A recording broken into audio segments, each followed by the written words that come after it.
Mars, the fourth planet from the Sun, has been the target of extensive scientific research for hundreds of years. With the advent of modern space exploration in the 1960s, scientists have been able to study the planet in greater detail than ever before.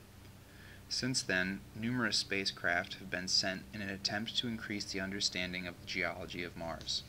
Mars, like the other planets in our solar system, formed nearly 4.5 billion years ago from the same bulk material as the Earth.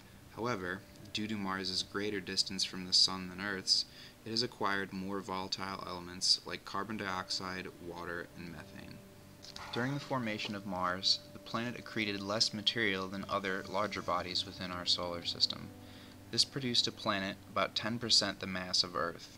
Due to its small size, it radiated its heat much faster than a larger planet would. Because of this, Mars is presently a cold desert that lacks numerous heat-driven processes seen on Earth. One such process is the active core dynamo, which produces a magnetic field. The Mars Global Surveyor mission revealed remnant magnetic signatures within ancient Martian crust, revealing that the planet once had an active magnetic field, which can also be interpreted as a result of a core dynamo. However, magnetic signatures are not present in younger Martian rocks, indicating that the magnetic field ceased very early in Martian history. Like Earth, Mars is divided into a core, mantle, and crust through the process of differentiation. Computer models suggest the Martian core is enriched in sulfur, providing the potential for it to presently be liquid. Crustal compositions are interpreted using the spectrographic instruments deployed on board spacecraft like the Mars Global Surveyor. For the first time, thermal properties of the surface and atmosphere, as well as the surface composition, can be investigated. These results suggest the Martian crust is heavily composed of the minerals plagioclase feldspar and clinopyroxene, giving it a basaltic composition. Basalt is representative of mantle material and is an abundant volcanic rock on Earth. One of the most peculiar aspects of Mars is its crustal dichotomy. Mars is dominated by two general surfaces, the northern low-lying plains and the southern heavily cratered highlands, with the boundary between the two roughly following the equator. The difference between the two surfaces is also marked by a change in composition. The south is basalt, while the north is interpreted to be either a basaltic andesite or a weathered basalt. The near homogeneous nature of Martian crustal composition is further supported by recent Mars Express missions carried out by the European Space Agency. In comparing composition and age, a relative timeline of mineral production has been established for Mars. This research indicated that Mars's compositional history can be broken down into three periods marked by the formation of clay minerals, sulfates, and finally ferric oxides. The composition of Martian rocks is directly controlled by the volcanic activity which dominates superficial features. Mars's many large volcanoes can be credited for dissipating much of its heat.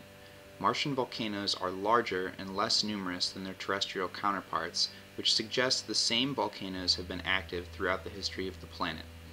Unlike Earth, where plate tectonics influence the location and lifespan of volcanoes, Mars's volcanoes are a direct product of stagnant lid tectonics.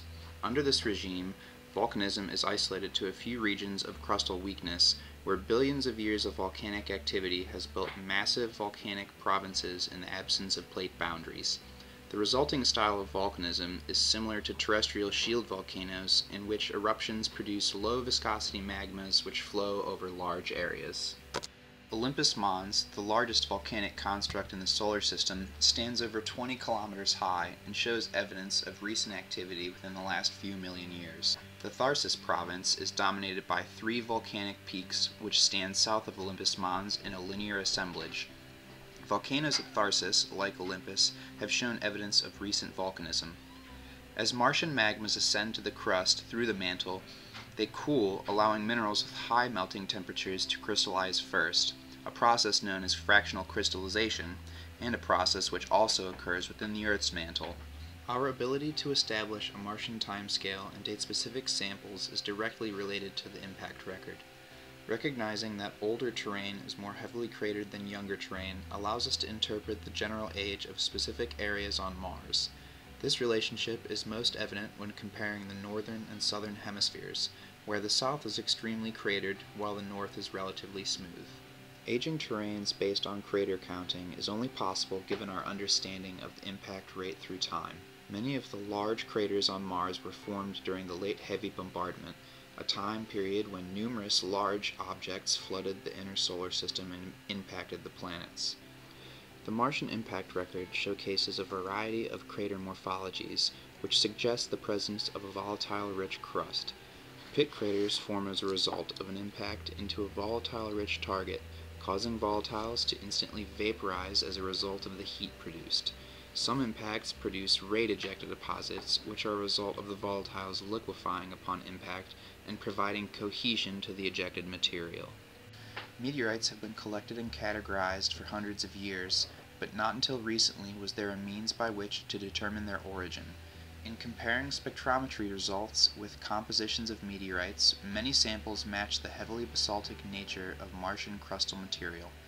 Additionally, retained abundances of noble gases provide a geochemical signature consistent with the Martian atmosphere. The resulting meteorites have been grouped into the SNC meteorite class, which consists of materials varying in composition and crystallization age. The most obvious discrepancy when classifying these meteorites is the difference from the bulk mineralogical composition of the present Martian crust. The composition of the Martian meteorites supports fractional crystallization within the mantle, evident through meteorite samples being dominated by the presence of heavier, iron-rich elements. Although meteorites lack information on their point of origin, they do provide crystallization ages, which allow for interpretation to Martian history. The meteorite ALH 84001 provided the oldest crystallization date at 4.5 billion years and was ejected from Mars around 4 billion years ago. This meteorite represents the unevolved composition of early Martian magmas and does not fit into the SNC category with the rest of the Martian meteorites. One topic of particular interest is the presence of liquid water on Mars. It is apparent that the Martian surface environment does not typically support water in the liquid phase due to generally freezing temperatures and low atmospheric pressure.